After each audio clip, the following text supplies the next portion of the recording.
Well, good morning, everyone. Pastor Corey Rowland here with Yersel First, Midvale, and Newport United Methodist Church, bringing you a devotional today out of Hebrews 13, verses 1 to 2.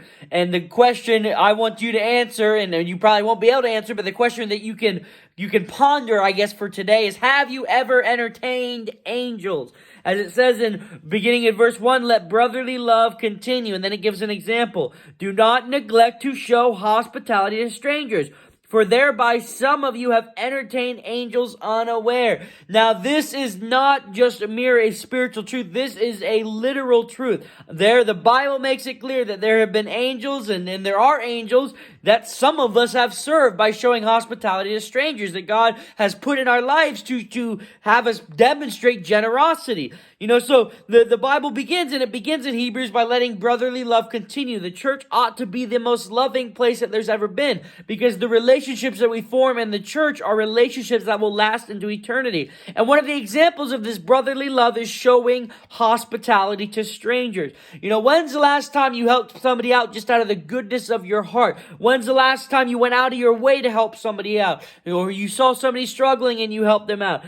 Have you ever entertained angels? There has been angels that have been put in your path to almost, I don't want to say test your generosity, but almost to prove your generosity. And now I promise you, these angels probably don't look like distinguished characters. They probably don't look like, what we would think an angel would look like. They probably don't even look like distinguished gentlemen. They probably look like people that need help, or maybe people that you wouldn't give a second look to normally.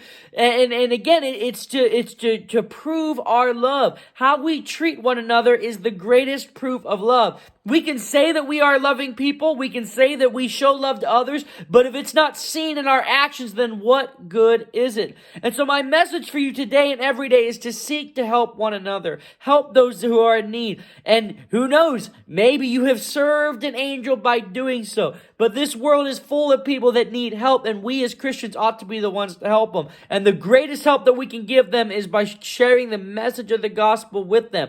But at the same time, we've also failed if we've shared the message of the gospel with them, but we've not also helped them with their needs. They have many, many needs, whether it's food, whether it's finances, whether it's emotional help. If all we do is share the gospel with them and say, hey, you should accept Jesus as Lord, and then walk away and leave them in the dumps, then I think we've still failed. It's something that we must do as Christians. We must help them, as William Booth, the founder of the Salvation Army, said. He said, I meet their physical needs so that I can address their spiritual needs. And I think that's a wonderful attitude to have. It's very hard to present a gospel and have somebody think about eternity when they don't even know where their next meal is coming from. And so, like William Booth, let us meet the physical needs of those around us. Let us help those around us so that we can address the spiritual needs, so that we can give them Jesus. Amen.